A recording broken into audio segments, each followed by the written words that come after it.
Boa tarde. Muito obrigado ao público que me acolhe aqui a nível de gestão e de direção.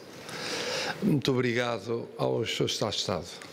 Eu peço desculpa por não ter ouvido os dois secretários de Estado, ter ouvido apenas uma parte do segundo, mas acabei de chegar de Estrasburgo e, portanto, houve um ligeiro atraso em relação ao que tinha previsto. Cumprimento as universidades, cumprimento o ensino superior em geral, cumprimento a Cenas, tem sido muito constante, muito fiéis. A preocupação, realmente, está no espírito do público. Eu vinha a pensar, precisamente, no papel único que o público tem na sua tem um papel único na sua vida. E esse papel único é um papel que tem a ver... Avança. Ah, não. Bom, muito bem. O que é um papel que é tão simples quanto isto. A informação de qualidade é uma informação que é difícil, que é exigente e que é cara. Para ser de qualidade é difícil, exige de facto formação de quem a faz, formação permanente de quem a faz, estabilidade nessa formação. E por outro lado é muito exigente, porque como aqui foi dito, e o Sr. Secretário disse muito bem, o processo acelerado em termos científicos, tecnológicos, económicos, financeiros, sociais, políticos, culturais, exige uma capacidade de resposta, que eu diga aqui a magnífica reitora, que é uma capacidade de resposta que era inimaginável há 5 anos, há 10 anos, há 15 anos. Estar à altura deste desafio na comunicação social é difícil. E é caríssimo. É caríssimo fazer comunicação social com qualidade. Muito caro. Já não falo num período de pandemia, não falo num período de crise económica e financeira e social decorrente. E, portanto, tem muito mérito quem investe na informação de qualidade. E tem muito mérito quem faz informação de qualidade. Quem investe porque aposta financeiramente naquilo que é uma aposta de médio e longo prazo. De médio e longo prazo, não é de curtíssimo prazo. E tem muito mérito quem faz porque está numa corrida que é uma corrida de longuíssimo prazo. A corrida iniciada há 3 edições, há 2 e esta é a terceira, era uma corrida de longo prazo. Tem sido espetacular como se tem convertido numa corrida de quase médio prazo. Mas era de longo prazo. Atingiu um número impensável há anos de destinatários universitários no seu acesso à informação, à comunicação social. Vinha também a pensar que o Presidente Biden convocou para os dias 9 e 10 uma cimeira sobre a democracia. Estava precisamente a pensar na intervenção que iria fazer e como a preocupação do Presidente norte-americano e de vários chefes de Estado e de responsáveis mais variados é a democracia está a viver um momento muito difícil também ela. É um momento difícil em termos económicos e sociais, porque as sucessivas crises criam ambientes que não são democráticos. No mundo democrático, não falo no mundo ditatorial, que é esmagadoramente aquilo que domina o mundo. Mas depois, além disso, há problemas culturais e há problemas políticos de funcionamento dos próprios sistemas políticos. E que não vale a pena escamotear. Não vale a pena escamotear que há apostas de longo prazo que têm de ser feitas, mas têm que ser acompanhadas de ações também de curto e de médio prazo. E que são urgentíssimas. De tal forma se tem assistido a uma degradação em termos de funcionamento das democracias.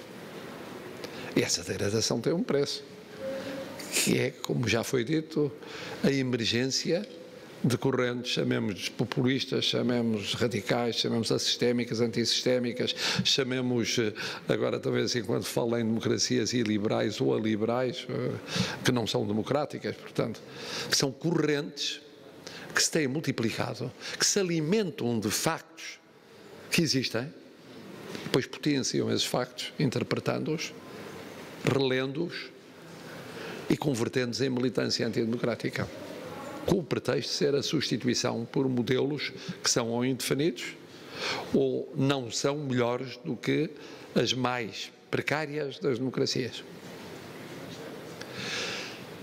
Isto permite abordar dois temas que têm a ver com a iniciativa que hoje é novamente lançada, e é pela terceira vez, e para 20 mil jovens. A primeira tem a ver com o ensino, com a educação. É bom que se diga, e os mais novos não têm essa noção, que o país era muito diferente há 40 e tantos anos. Que eu pertenci a uma geração altamente privilegiada. Altamente privilegiada. E vi, sucessivamente, os meus colegas começarem na primeira classe e depois chegarem à quarta classe, ao quarto ano, e cair uma parte muito substancial, que ia trabalhar, mas não estudava, com 10 anos de idade, com 11 anos de idade, com 12 anos de idade. Era o que se passava. Elas caíam mais cedo, porque a escolaridade obrigatória era quando eu comecei. A escolaridade primária era de 3 anos para as raparigas e de 4 anos para os rapazes. Só em 57 é que passou para 4 anos para todos. E depois era no chamado liceu, depois do 5º e 6º ano de hoje, nova saída em massa, no fim do primeiro ciclo do liceu. E quem subsistia, que era uma minoria da minoria, saía genericamente no 5º ano, que era o 9º ano. No 9º ano, partiam para a vida. Partiam para a vida com 15 anos. Muitos deles não tinham 16 anos e elas também não. E só uma minoria escassíssima fazia os 2 anos finais. Corresponde hoje ao secundário, grosso modo. E morria por aí. Os que conseguiam chegar lá, ficavam aí. Não havia politécnicos, em geral. Não havia politécnicos em geral. E às universidades chegava realmente a um número insignificante de colegas de percurso, de companheiros de percurso. E chegava ao fim dos 5 anos da universidade, uma centena de alunos, 2 centenas, dependia dos cursos, 3 centenas, que vinham de todo o país e que muitos deles tinham uma repetência muito apreciável, que tinham um regime de voluntariado e que trabalhavam enquanto iam tentando fazer os seus estudos. Isto era o panorama do país. Melhorou um bocadinho depois da transição para os anos 70, melhorou um bocadinho na perspectiva do ministro Veiga Simão, mas já era virada para o futuro. Não foi, senão iniciada ainda em ditadura. Uma boa parte foi concretizada já em democracia. E se compararmos com o que é hoje, os tais 40 e tal %, ou 50%, não há comparação com aquilo que era. É evidente que também esperemos rapidamente que não haja comparação entre a realidade atual e aquilo que sonhamos para um futuro próximo. Porque o mundo não para e nós não podemos parar. E, portanto, precisamos de atingir taxas muitíssimo mais elevadas. E a diferença de todo o ensino, todo o sistema educativo, mas em particular do ensino superior, é a diferença entre democracias fortes ou fracas. O humano é o fundamental em democracia. A economia existe para pessoas, pelas pessoas, com as pessoas, para pessoas. As finanças o mesmo. Os sistemas políticos também. Não existem à margem das pessoas. E o que é essencial na formação das pessoas? O sistema educativo. É evidente, é inseparável da saúde. Ora, comparando, por exemplo, educação e saúde, o que eram os indicadores da mortalidade infantil, o que eram os indicadores do acesso à saúde e o que são hoje, de facto, houve passos espetaculares dados em democracia. E é bom eu dizer isto, porque não me estou a justificar a mim mesmo, estou a dizer só que a democracia provou melhor do que a ditadura tinha provado durante um período mais ou menos comparável de 40 anos. Passaram 40 anos de ditadura, depois 40 anos, um pouco mais de democracia. Os 40 e tal anos de democracia fizeram muitíssimo mais do que os 40 anos de ditadura. E é bom dizer isso, porque de vez em quando há quem apareça, nostalgicamente, a dizer, não, efetivamente bom era em ditadura. Agora não chega, não é suficiente. Não é suficiente. E, portanto, é preciso fazer mais em termos de sistema educativo. Mas também é preciso fazer mais em termos de liberdade de imprensa. Diz-se, isso é outra coisa. Mas é outra coisa fundamental. E a iniciativa do público foi a de fazer ponte entre o sistema educativo e a liberdade de imprensa. E a comunicação social em geral, portanto, a liberdade de imprensa. E aí ainda é mais difícil para muitos jovens de hoje perceberem a diferença. Porque acham uma evidência viver-se com liberdade de imprensa. Acham impensável. Como é que é possível viver sem liberdade de imprensa? Mas é verdade, viveu-se. Eu fiz todos os meus estudos, formei-me, fiz mestrado, só não fiz doutoramento, sem haver liberdade de imprensa. Tendo de ir a correr para o Bairro Alto, para uns coronéis, porque muitas vezes não bastava o contacto telefónico, que de uma maneira perfeitamente arbitrária deixavam ou não passar prosas, deixavam ou não passar imagens, deixavam ou não passar títulos, e se permitiam até, em casos mais graves, escolher a localização dos títulos, das imagens e das prosas, porque tinha de ser na página tal, eu não na página tal, na página tal, não na página tal. Isto vai ser impensável. Quem funciona nas redes sociais não percebe isso, porque todos os dias exprime a sua opinião de forma amplíssima e não lhe passa pela cabeça haver um censor em relação àquilo que quer dizer. Ora, o que é facto é que há 40 e tal anos vivia-se assim em Portugal. E que se vive assim em Portugal na maioria dos países do mundo. Vive-se assim. Vive-se feliz. Eu não sei como é que se pode viver feliz. Comparando o que era viver sem liberdade de imprensa e com liberdade de imprensa, não há comparação. Mas para quem sempre viveu com liberdade de imprensa, a dúvida é, mas a liberdade de imprensa devia ser ainda muito melhor em qualidade. Eu concordo muitas vezes, é verdade. Em pluralismo, porventura, seja a verdade. Em confronto de opiniões, porventura, também. Agora, há que fazer isso fazendo. Na minha geração era muito simples. Nós tínhamos, da extrema-esquerda até à direita democrática, tínhamos em comuns 3 Ds. Mas depois víamos os Ds de maneira completamente diferente, como é natural. Que era descolonizar, democratizar e desenvolver. E não deixavam que descolonizar. Era pacífico o entendimento quanto à meta final. Depois, quando à forma de organização futura da comunidade dos Estados, haveria ou não uma CPLP, como é que seria, não seria, como é que quanto tempo, como é que era rápido, era mais rápido, como era, então. Houve vários pontos de vista diferentes durante um tempo. Depois, a partir de certa altura, já não havia pontos de vista diferentes, porque era inevitável ser de uma determinada maneira. Quanto ao democratizar, havia pontos de vista diferentes. Havia projetos completamente diferentes quanto ao sistema político. Quanto ao desenvolver também, mais Estado, menos Estado. Em que setores, em que áreas, de que maneira? Mais integração europeia, não integração europeia. Mais terceiro-mundismo, não terceiro-mundismo.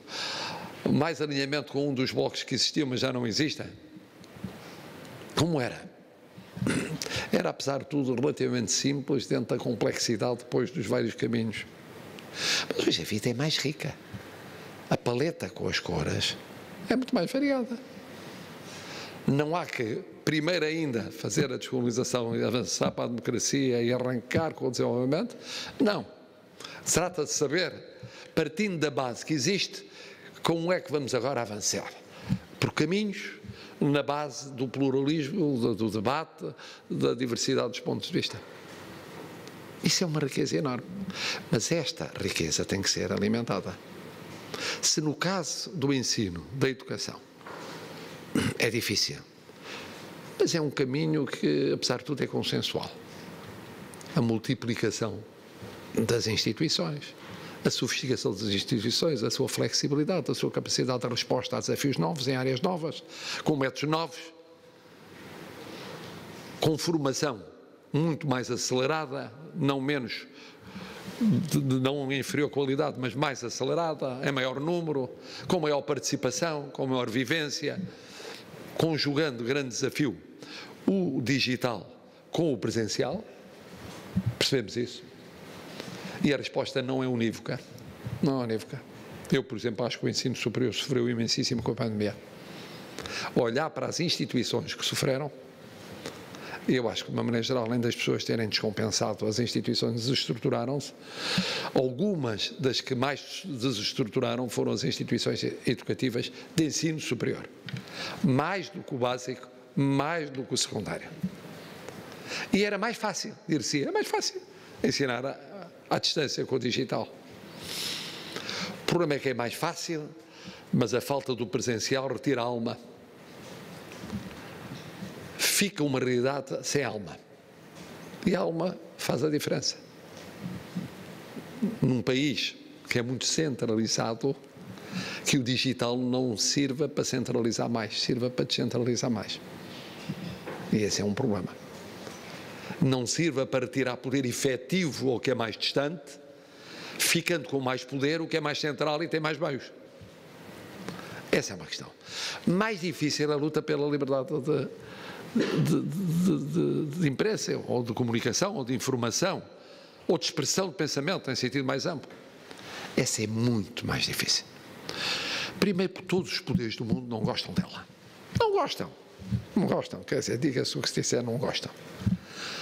Verdadeiramente, eu lembro sempre da história de ir com uma personalidade política ao meu lado, íamos no carro a discutir, no trânsito, e essa personalidade dizia-me, tá, mas já viu bem o que é que aconteceu, o que me chamam, o que dizem, isto, aquilo, aquilo outro. E eu dizia, e o que você escreveu ao longo de anos sobre isto e aquilo, aquilo outro? Na altura achava natural. E agora acho que não é natural. Porquê? Só porque em vez de ser o redator, o autor, é o destinatário. Mas respeitar a liberdade de expressão de pensamento alheia tem, sobretudo, valor quando se trata de ser destinatário dessa liberdade de expressão de pensamento. Aí é que se testa quem verdadeiramente cultiva a liberdade de expressão de pensamento. Não é quando se usa, é quando se sofre. E os poderes políticos, económicos, sociais, culturais, sofrem sempre. Porque a mudança cultural é uma mudança cívica que demora tempo. Mas depois há mais. É perceber a importância desta liberdade e cultivá-la mesmo. E um dos méritos desta iniciativa é para estudantes universitários que estão nos seus domínios, que são cada vez mais especializados. Por muito que se faça o esforço para a banda larga, é cada vez mais estreita. E há mais especialistas em matérias muito específicas. Percebam que não é apenas para a matéria que é a razão de ser fundamental daquele momento da sua vida académica, mas para a sua posição como cidadãos, como membros vivos de uma sociedade viva, de uma comunidade viva, é essencial essa liberdade. E é essencial que haja comunicação social.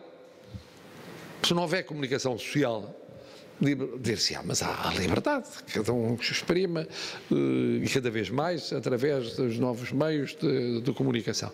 Sim, mas nem toda a gente tem, pelos novos meios de comunicação, a capacidade de aceder à informação que existe, trabalho, investigação, pesquisa. E isso existe em muitas instituições de comunicação social. É fácil opinar, mas sem ter a possibilidade de antes investigar ou pesquisar. É uma opinião perfeitamente legítima. Ninguém questiona essa opinião. Agora, tem mais mérito se a opinião é fundada num trabalho de pesquisa, de investigação, que em muitos casos é individual, em outros casos é coletivo. Exige uma comunidade, existem instituições. A pública é uma dessas instituições.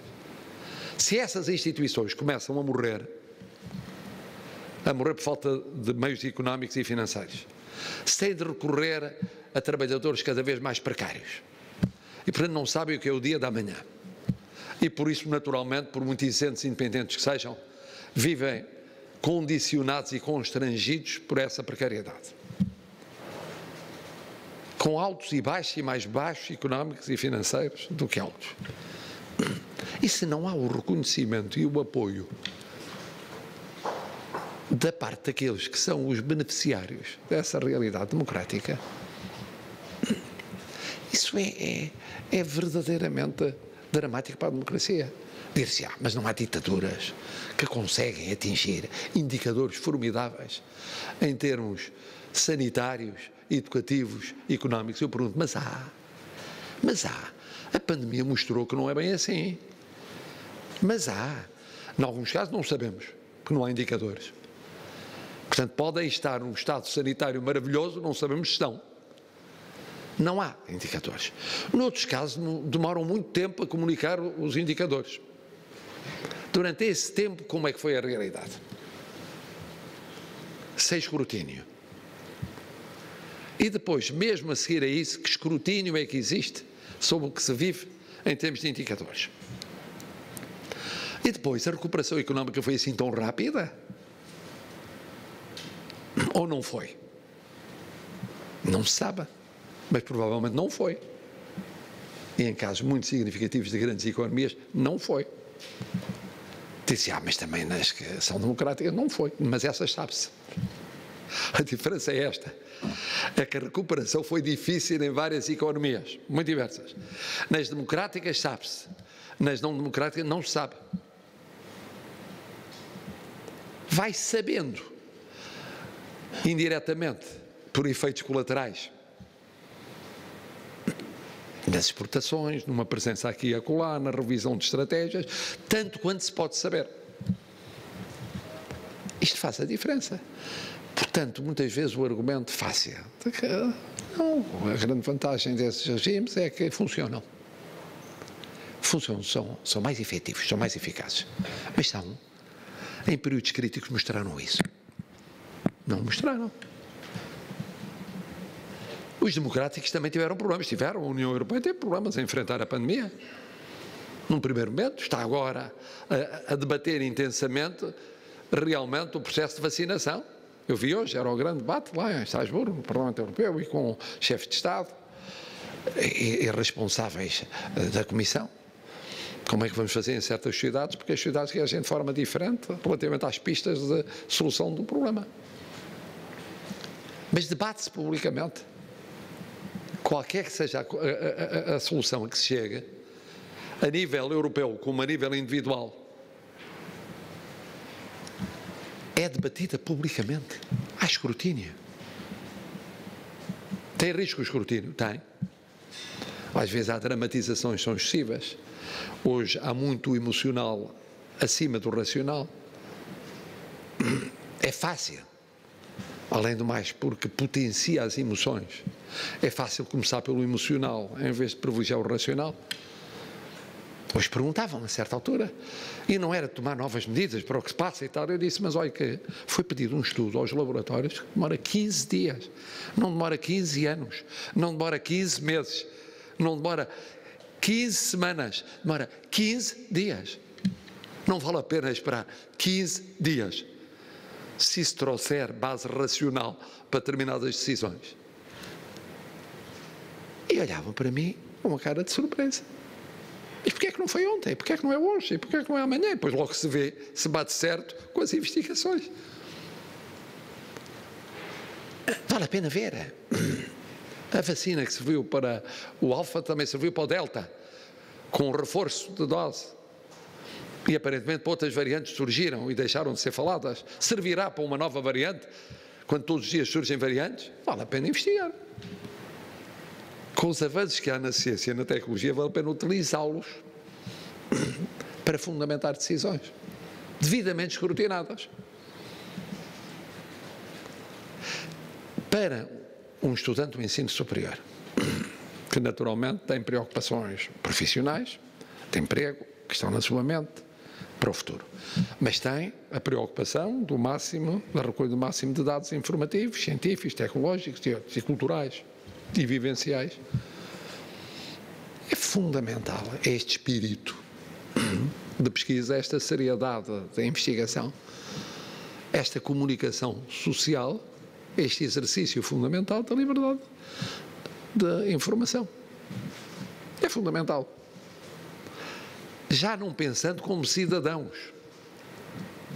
Porque essa é outra coisa que também me parece, muitas vezes aparecem jovens a perguntar-me o seguinte: mas por onde é que havemos de começar?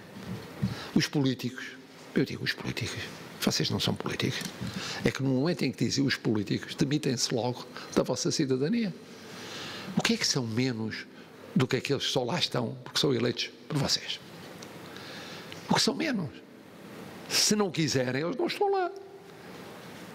Ou deixarão de estar lá. É uma questão de se organizarem para estar lá outros.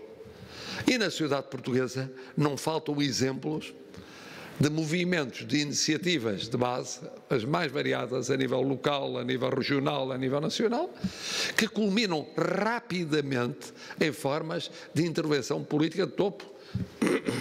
Noutras sociedades demora séculos, ou antigamente demorava. Não demora. No nosso tempo era muito simples. Faz a diferença começando pelas pequenas coisas. Aqueles que trabalhávamos em bares de lata em ação social, estávamos a mudar a sociedade. E aqueles que estávamos a dar aulas a quem era analfabeto, estávamos a mudar a sociedade. E aqueles que organizávamos cineclubes para passar filmes proibidos, estávamos a mudar a sociedade. Ou que formávamos associações culturais ou poder económico e social para mudar a sociedade, estávamos a mudar a sociedade. Isto está a acontecer permanentemente por todo o país e com jovens. E não é meia dúzia, uma dúzia, duas dúzias, três dúzias, é muito mais. De grupos de ação cultural, de grupos de teatro, de grupos de cinema, dentro do ensino superior, fora do ensino superior, na sociedade em geral. Isto para dizer que é uma evidência o papel fundamental que a juventude tem na defesa da liberdade de informação e, portanto, do fortalecimento da democracia, através da participação. E o público está a contribuir para isso. O público não está a querer vender mais assinaturas. Não. Porque havia 10 mil maneiras de vender assinaturas. Não, o público, bem como os mecenas, estão a escolher um meio privilegiado de fazer a ponte entre a comunicação social e aqueles que podem ter um papel fundamental em termos de mudança do país. Todos têm, mas esses têm maior responsabilidade. Esses que são os 40% que chegam lá são mais responsáveis que os 60% que não conseguem chegar. E cada um deles deve pensar naquele outro que lá podia estar se tivesse dinheiro para lá estar, que não está. Porque ainda há mais que não estão do que aqueles que estão, ou há tantos que estão quanto os que não estão. E isso significa levar mais longe esta atividade. E eu tenho uma ideia, com isto termino, vinha a pensar nela, que é a seguinte: como é que podemos, para o ano, fazer uma coisa um bocadinho diferente destas sessões, que são muito boas. Infelizmente eu preferia que não fossem em pandemia, não é? Então eram muitíssimo melhores.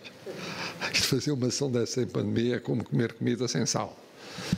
Eu que não devo comer muito sal, teoricamente, com 2 dentes, mas adoro comida com sal. Eu acho que a comida sem sal não tem piada nenhuma. O sal dá um encanto especial à vida. Bom, mas, para o ano, em que já estamos em endemia há muito tempo, até com sorte, já nem estamos em endemia, por esta altura ou antes, para o ano valia a pena ver o retorno na primeira pessoa disto que tem sido feito. E arranjar um esquema, eu prometo, vou pensar nisso, e falo ao Manuel Carvalho, para eu pensar nisso também, que é termos um encontro com mais gente, e de outra forma, em que são aqueles que beneficiaram da leitura no online, e um ou outro esporadicamente também, é bom que haja, do jornal em papel,